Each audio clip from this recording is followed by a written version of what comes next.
ನಿಮ್ಮ ಹೆಸರು ಅರುಣ್, ಬಟ್ ಸಿನಿಮಾದಲ್ಲಿ ನಿಮ್ಮ ಪಾತ್ರ ಏನು? ರವೀಂದ್ರ ಅಂತ. ರವೀಂದ್ರ. ಅರುಣ್ ರವೀಂದ್ರ ಆಗೋದಕ್ಕೆ ಎಷ್ಟು ಟೈಮ್ ತೊಗೊಳ್ತು? 1-2 days ತೊಗೊಳ್ತು.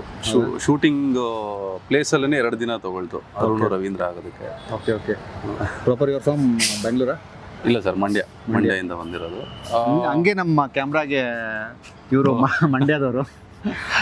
ಸುಮ್ಮನೆ ಒಂದು ಕಲ್ಟ್ ಫೀಲಲ್ಲಿ ಬ್ಯಾಕ್ ಶಾಟಿಂದ ಶುರು ಮಾಡಿದ್ವಿ ಈ ಇಂಟರ್ವ್ಯೂನ.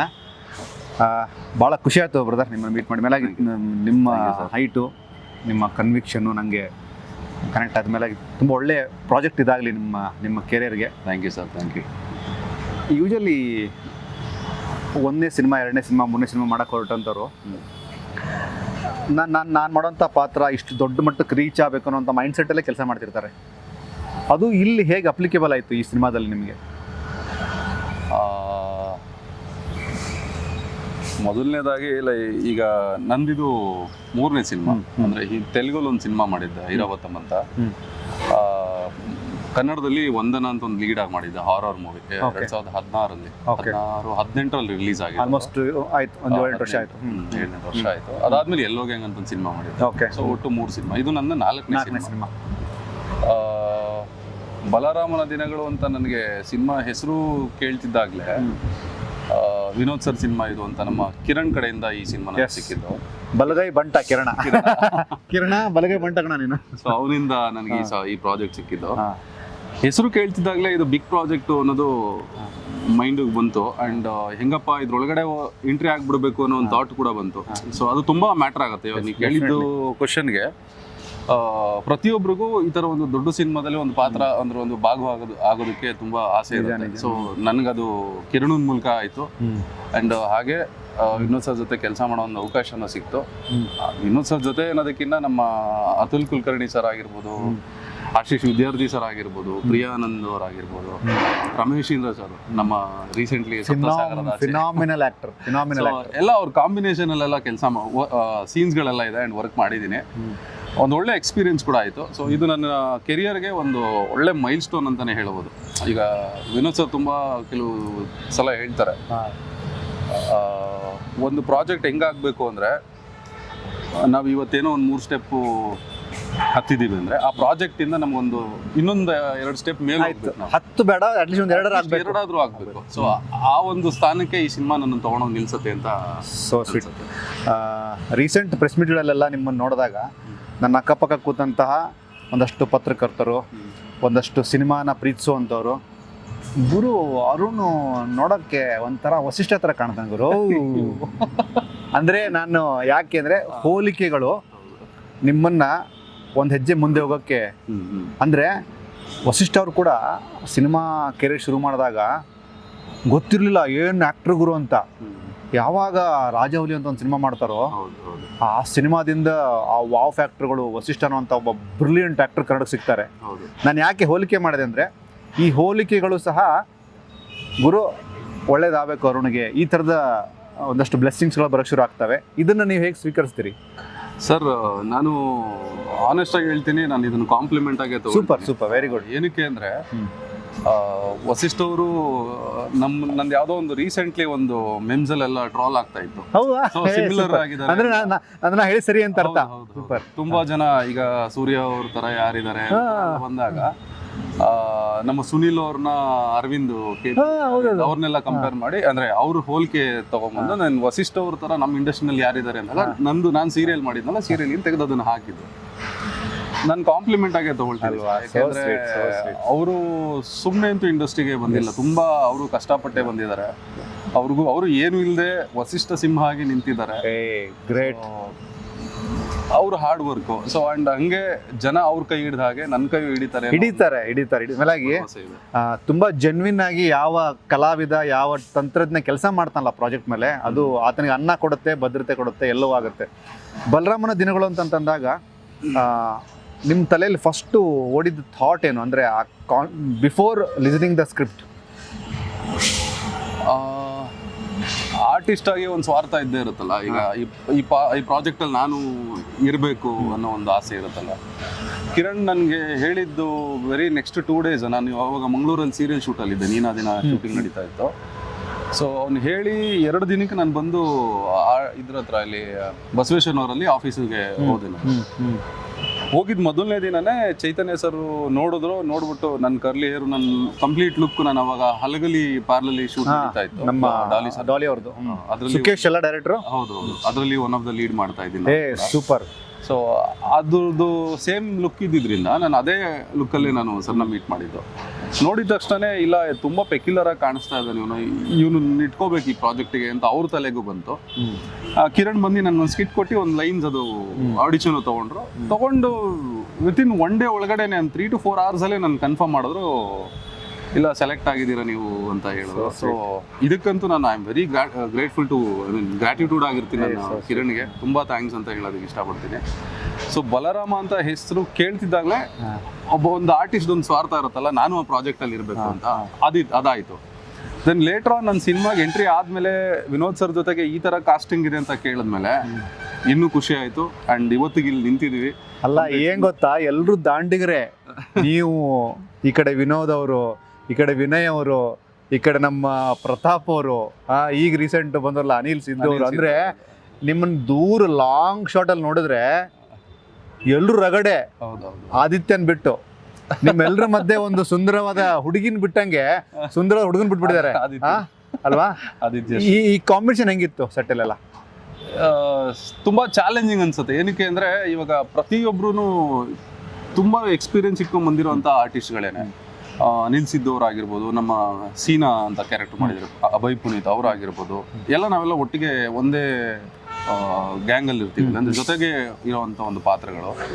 ಹಾಗೆ ಆದಿತ್ಯ ಶ್ರೀ ಆಗಿರ್ಬೋದು, ಇದ್ರ ಹಿಂದೆ ಡೇಡಿಯಲ್ ಮುಸ್ತಫಾ ಸಿನಿಮಾದಲ್ಲಿ ಕೆಲಸ ಮಾಡಿದರು. ಆಮೇಲೆ ಕಡ್ಡಿ ವಿಶ್ವಣ್ಣ ಇದ್ದಾರೆ ಇದರಲ್ಲಿ. ಆ್ಯಂಡ್ ಅಗೈನ್ ಬಂದರೆ ನಮ್ಮ ವಿನಯ್ ಗೌಡ ಅವರು ಇದ್ದಾರೆ. ಆಶೀಶ್ ವಿದ್ಯಾರ್ಥಿ ಅವರು. ಈ ಒಂದು ದೊಡ್ಡ ತಾರಾಗಣ ಇರೋದ್ರಿಂದ ಒಂಥರ ಕಾಂಪಿಟೇಷನ್ ಇತ್ತು. ಯಾಕೆಂದ್ರೆ ಪ್ರತಿಯೊಬ್ರು ತುಂಬಾ ಅದ್ಭುತವಾಗಿ ಪಾತ್ರಗಳನ್ನ ನಿಭಾಯಿಸ್ತಾ ಇದ್ದಾರೆ ಅಂದಾಗ ನಮಗೂ ಒಂದು ಚಾಲೆಂಜಿಂಗ್ ಫ್ಯಾಕ್ಟರ್ ಅಲ್ವಾ. ನಾವು ಏನಾದ್ರೂ ಚೆನ್ನಾಗಿ ಕೊಡಬೇಕು, ಡೈರೆಕ್ಟರ್ ಮೆಚ್ಚಿಸ್ಬೇಕು. ಸೊ ಅಲ್ಲಿ ಮೆಚ್ಚಿತು ಅಂದ್ರೆ ಜನಕ್ಕೆ ಅದು ರೀಚ್ ಆಗುತ್ತೆ, ಜನಕ್ಕೆ ಚೆನ್ನಾಗಿ ಹೋಗುತ್ತೆ, ಅದು ಚೆನ್ನಾಗಿ ರೀಚ್ ಆಗುತ್ತೆ. ಒಳ್ಳೆ ಚೆನ್ನಾಗಿ ಪರ್ಫಾರ್ಮ್ ಮಾಡಿದಾನಪ್ಪ ಅವನು ಅಂತ ಅನ್ಸುತ್ತೆ. ಇದ್ರ ಮಧ್ಯೆ ನಮ್ಗೆ ಯಾವುದೋ ಸ್ಟೈಲ್ ಆಗಿಲ್ಲ ತರೋದಕ್ಕೂ ಆಗಲ್ಲ, ತುಂಬಾ ನ್ಯಾಚುರಲ್ ಆಗಿ ಹೋಗ್ಬೇಕು. ಬಿಕಾಸ್ ಇದು 1985 ಇಂದ 1995 ಈ ಬಿಟ್ವೀನ್ ಅಲ್ಲಿ ನಡೆದಿರೋಂಥ ಸಿನಿಮಾ ಐ ಮೀನ್ ಕಥೆ ಆಗಿರೋದ್ರಿಂದ ತುಂಬಾ ರಿಯಲಿಸ್ಟಿಕ್ ಆಗಿ ಮಾಡಬೇಕು ನಾವು ಪಾತ್ರನ. ಜೊತೆಗೆ ಟೆಲಿವಿಷನ್ ಮೂಲಕ ನೀವು ಆಲ್ರೆಡಿ ಒಂದಷ್ಟು ಜನಕ್ಕೆ ರೀಚ್ ಆಗಿರೋದ್ರಿಂದ ಯಾರೆಲ್ಲ ಈ ಥಿಯೇಟ್ರು, ಟೆಲಿವಿಷನ್ನು ಮತ್ತು ರಿಯಾಲಿಟಿ ಶೋ ಒಂದಷ್ಟು ಆ ಬ್ಯಾಕ್ಗ್ರೌಂಡಿಂದ ಬರ್ತಾರಲ್ಲ, ಅವರಿಗೆ connectivity between audience and that particular actor ಅಂದಾಗ ಒಂದು ಸಲಿಗೆ ಪ್ರೀತಿ ಜಾಸ್ತಿ ಇರುತ್ತೆ. ಅದು ನಿಮಗೆ ಇಲ್ಲಿ ಪ್ಲಸ್ ಆಗುತ್ತೆ ನಾನು ಭಾವಿಸ್ತೀನಿ. ನಿಮ್ಮ ಒಪಿನಿಯನ್ ಏನು? 100%. ಇವಾಗ ನಮಗದು ಪ್ಲಾಟ್ಫಾರ್ಮ್ ಆಗಿದೆ. ಅಂದರೆ ನಮ್ಮನ್ನು ನಾವು ಗುರುತಿಸ್ಕೊಳ್ಳೋದಕ್ಕೆ ಏಕಾಏಕಿ ಸಿನಿಮಾಗೆ ಬಂದು ನಾವು ದೊಡ್ಡ ಸಿನಿಮಾದಲ್ಲಿ ಮಾಡ್ತೀವಿ, ದೊಡ್ಡ ಸಿನಿಮಾ ಅಂತಲ್ಲ, ಲೈಕ್ ದೊಡ್ಡ ಈಗ ವಿನೋದ್ ಸರ್ ಅಂತ ಒಂದು ದೊಡ್ಡ ಸ್ಟಾರ್ ಕಾಸ್ಟ್ ಇರುವಂಥ ಸಿನಿಮಾದಲ್ಲಿ ಮಾಡ್ತೀವಿ ಅನ್ನೋದು ಸುಲಭದ ಮಾತಲ್ಲ. ಫಸ್ಟು ನಾವು ಸೀರಿಯಲ್ ಅಂತ ಬಂದಾಗ ಆಡಿಷನ್ ಕೊಡ್ತೀವಿ, ಅಲ್ಲೊಂದು ಯಾವುದೋ ಕ್ಯಾರೆಕ್ಟರ್ ಮಾಡ್ತೀವಿ. ಸೊ ಕ್ಯಾರೆಕ್ಟರ್ ಆದಮೇಲೆ ದೆನ್ ಮತ್ತೆ ಇನ್ನೊಂದು ಯಾವುದೋ ಚಾನಲಲ್ಲಿ ಲೀಡ್ ಆಗಿ ಹೋಗ್ತೀವಿ. ಸೊ ಬೇಸಿಕಲಿ ನಾನು 2014-15 ಬಂದಾಗ ನಾನು ಜೂನಿಯರ್ ಆಗಿ ಕೆಲಸ ಮಾಡಿದ್ದೆ. ಸೊ ಅಲ್ಲಿಂದ ಇಲ್ಲಿವರೆಗೂ ಒಂದು ಜರ್ನಿ ಇರುತ್ತಲ್ಲ. ಸೊ ಆ ಜರ್ನಿನಲ್ಲಿ ಒಂದಷ್ಟು ಜನಕ್ಕೆ ಕನೆಕ್ಟ್ ಆಗಿ ಆ ದಿನಗಳ ಜರ್ನಿ. ಹೌದೌದು. ಸೊ ಬಂದಾಗ ಏನು ಗೊತ್ತಿರಲಿಲ್ಲ. ಸೊ ಇಲ್ಲಿವರೆಗೂ ಬಂದು ನಿಲ್ತೀನಿ ಅಂತಲೂ ನನಗೆ ಗೊತ್ತಿರಲಿಲ್ಲ. ಸೊ ಪ್ರೆಸೆಂಟ್ಲಿ ನನಗೊಂದು 2-3 ಪ್ರಾಜೆಕ್ಟ್ ಲೈನ್ ಅಪ್ಸ್ ಅಲ್ಲಿ ಇದೆಯಲ್ಲ, ಇದ್ರ ಜೊತೆಗೆ ಒಂದು 2-3 ಪ್ರಾಜೆಕ್ಟ್ ಇದೆ. ಸೀರಿಯಲ್ಲು 100% ಹೇಳ್ತೀನಿ ಮಾಡುತ್ತೆ. ಯಾಕೆಂದ್ರೆ ನಾನು ಮಾಡಿದ್ದು ನಾಗಿಣಿ ಅನ್ನೋ ಒಂದು ಪಾತ್ರ ಆಟೋ ಡ್ರೈವರ್ಸ್ಗಳೇ ರುದ್ರ ಕಣವನು ಒಂದು. ಸೊ ಪ್ರತಿಯೊಬ್ಬ, ಯಾಕಂದ್ರೆ ಸೀರಿಯಲ್ನ ಬರೀ ಹೆಣ್ಮಕ್ಳು ಅಷ್ಟೇ ನೋಡಲ್ಲ, ಗಂಡ್ಮಕ್ಳು ಕೂಡ ನೋಡ್ತಾರೆ. ಸೊ ಅವರಿಗೂ ನಾವು ಕನೆಕ್ಟ್ ಆಗ್ತಿದೀವಿ ಅಂದಾಗ 100% ಸಿನಿಮಾ ಸೀರಿಯಲ್ ಆ ಪ್ಲಾಟ್ಫಾರ್ಮ್ ಸಿನಿಮಾಗೂ ಹೆಲ್ಪ್ ಮಾಡುತ್ತೆ. ನಿಜ ಹೆಲ್ಪ್ ಮಾಡುತ್ತೆ. ಬಟ್ ಸಿನಿಮಾ ಬಂದು ಲಾಂಗ್ ಲಾಸ್ಟಿಂಗ್, ಅಂದ್ರೆ ತುಂಬಾ ಜಾಸ್ತಿ ವರ್ಷಗಳ ಕಾಲ ಉಳಿಯುವಂಥದ್ದು ಸಿನಿಮಾ. ಸೊ ಸಿನಿಮಾಗೆ ಜಾಸ್ತಿ ಪ್ರಿಫರೆನ್ಸ್ ಕೊಡ್ತೀವಿ. ಬಿಕಾಸ್ ನಾವು ತುಂಬಾ ವರ್ಷಗಳ ಕಾಲ ಉಳಿಬೇಕು. ಇವತ್ತಿಗೂ ನಾವು ಒಂದು ಸಿನಿಮಾ ಮುಂಗಾರು ಮಳೆ ಅನ್ನೋ ಸಿನಿಮಾ ಇವತ್ತಿಗೂ ಹಾಕೊಂಡು ನೋಡ್ತೀವಿ. ಅಬ್ಬಬ್ಬಾ, ನೋಡಿ ನಿಮ್ಮ ಪ್ರೀತಿ ಎಷ್ಟು ಚೆನ್ನಾಗಿದೆ ನೋಡಿ ಅಲ್ವಾ. 2006 20 ವರ್ಷದ ಹಿಂದಿನ ಸಿನಿಮಾನ ನೀವು ಇವತ್ತಿಗೂ ನೋಡ್ತೀವಿ. ಆ ಸಿನಿಮಾ ಗಾಳಿಪಟ ಮಾಸ್ಟರ್ ಪೀಸ್ ಸಿನಿಮಾ 100% ಅಲ್ವಾ. ಸೊ ಈ ತರ ಸಿನಿಮಾಗಳನ್ನ ನಾನು ಇವತ್ತಿಗೂ ನೋಡ್ತೀವಿ ಅಂದಾಗ ನಮ್ಮ ಸಿನಿಮಾನು ಆ ಒಂದು ಇದಕ್ಕೆ ಕ್ಯಾಟಗರಿ ಹೋಗಿ ನಿಲ್ಬೇಕು ಅನ್ನೋದು ನಮ್ಮ 2046ರಲ್ಲಿ ನಿಮ್ಮ ನೆಕ್ಸ್ಟ್ ಜನ್ರೇಷನ್ನು ಗುರು ಆ ಬಲರಾಮನ ದಿನಗಳು ಸಿನಿಮಾದಲ್ಲಿನ ಆ ರವೀಂದ್ರನ ಪಾತ್ರ ಸಾಕತ್ ಗುರು ಅಂತಂದ್ರೆ ಸಾಕು. ಆ ಡಬ್ಬಕ್ಕಂತೂ ಹೋಗುತ್ತೆ, ಆ ಥರ ಒಂದು ಇದಕ್ಕಂತೂ ಹೋಗೇ ಹೋಗುತ್ತೆ. ಯಾಕೆಂದ್ರೆ ಸಿನಿಮಾನ ನಾನು ಡಬ್ಬಿಂಗಲ್ಲೆಲ್ಲ ನೋಡಿದ ಹಾಗೆ ತುಂಬ ಅದ್ಭುತವಾಗಿ ಬಂದಿದೆ ಸಿನಿಮಾ. ಬಿಕಾಸ್ ನಾನು ನನ್ನ ಸೀನ್ಸ್ಗಳನ್ನ ಮಾತ್ರ ನನ್ನ ಕೆಲಸ ಮಾಡಿದ್ದೆ. ಡಬ್ಬಿಂಗಲ್ಲಿ ಒಂದಷ್ಟು ವಿಜುವಲ್ಸ್ ನೋಡ್ತಾ ಬಂದಾಗ ಅನಿಸಿದ್ದು ಇದು ಒಳ್ಳೆ ಸಿನಿಮಾ ಅಂತೂ ಆಗುತ್ತೆ 100% ಅಂತ. ಯಾಕೆಂದರೆ ಆ ದಿನಗಳು ಅನ್ನೋ ಒಂದು ಸಿನಿಮಾನ ನಾನು ರೀಸೆಂಟ್ಲಿ ರೀಕಾಲ್ ಮಾಡಿದ್ದು, ಅಂದರೆ ಅದನ್ನ ಮತ್ತೆ ನೋಡಿ ಕನೆಕ್ಟ್ ಆಗಿದ್ದು. ಮುಂಚೆ ನೋಡಿದ್ದೆ ಬಟ್ ಆ್ಯಕ್ಟರ್ ಆಗದೆ ಇದ್ದಾಗ ನೋಡಿದ್ದು ಸಿನಿಮಾ. ಬಟ್ ಆ್ಯಕ್ಟರ್ ಆದಮೇಲೆ ಮತ್ತೆ ರಿವೈಂಡ್ ಮಾಡಿ ನೋಡಿದಾಗ ಆ ಸಿನಿಮಾದು ಡೆಪ್ತು ನನಗೆ ಅರ್ಥ ಆಯಿತು. ಸೊ ಹಾಗೆ ಈ ಸಿನಿಮಾನ ನಾನು ಕಂಪೇರ್ ಮಾಡಿದಾಗ ಬ್ಯೂಟಿಫುಲ್ ಆಗಿದೆ ಸಿನಿಮಾ. ಜನಗಳಿಗಂತೂ 100% ನಿರಾಸೆ ಅಂತೂ ಹುಟ್ಸಲ್ಲ. ಸಿನಿಮಾ ನೋಡಿದವರಿಗೆ ಏನು ಗುರು ಈ ಒಂದು ಟೈಮಲ್ಲಿ 2026 1985 ಜಗತ್ತನ್ನ ಏನು ಅದ್ಭುತವಾಗಿ ಕಟ್ಕೊಂಡಿದ್ದಾರೆ ಅಂತ ಅನ್ಸುತ್ತೆ. ಒಂದು ಫೈನಲ್ ಪ್ರಶ್ನೆ, ಆ ದಿನಗಳು ಸಿನಿಮಾದ ಜೊತೆಗೆ ಬಲರಾಮನ ದಿನಗಳು ಅದ್ರ ಜೊತೆಗೆ ನಿಮಗೆ ತುಂಬ ಇಷ್ಟವಾಗುವಂತಹ ಕನ್ನಡದ ಒಂದು ಕಲ್ಟ್ ಸಿನಿಮಾನ ನೆನಪಿಸ್ಕೊಳ್ಳೋದಾದರೆ ಇದ್ರ ಜೊತೆಗ ಯಾವ್ದಾದ್ರು ಒಂದಾಗಿರ್ಬೋದು, ಅದು ಯಾವುದೇ ಇರೋದಾಗಿರ್ಬೋದು, ಕಲ್ಟ್ ಫೀಲು. ನನಗೆ ಇವತ್ತಿಗೂ ಕಲ್ಟ್ ಅಂಡ್ ಕ್ಲಾಸಿಕ್ ಮೂವಿ ಅಂತಾನೆ ಹೇಳ್ಬೋದು, ಜೋಗಿ ಅನ್ನೋ ಒಂದು ಸಿನಿಮಾ. ನನ್ನ ಮೋಸ್ಟ್ಲಿ ಅನ್ಕೊಂಡೆ ಆಗ್ಲೇ ಆದಿತ್ಯ ಕೂಡ ಮಾತಾಡ್ದ, ಹಾಡು ಬೇರೆ ಆಡ್ಬಿಟ್ಟ ಅವನು. ಬೇಡುವೆನುವರ ತಾಯಿ ಜನ್ಮವನು ಕಡೆ ತನಕ ಮರೆಯಲ್ಲ ಜೋಗಿ, ಕಡೆ ತನಕ ಮರೆಯಲ್ಲ ಜೋಗಿ. ನಾನು ಈ ಸಿನಿಮಾ ನೋಡೋದಕ್ಕೆ ಅಂತ ಸಿದ್ದೇಶ್ವರ ಥಿಯೇಟರ್ಗೆ ಹೋಗಿದ್ದೆ, ಜೆ ಪಿ ನಗರ. ಕಳೆದೋಗ್ಬಿಟ್ಟಿದ್ದೆ ನಾನು ಅಪ್ಪ ಅಮ್ಮನ ಜೊತೆ ಹೋಗಿ.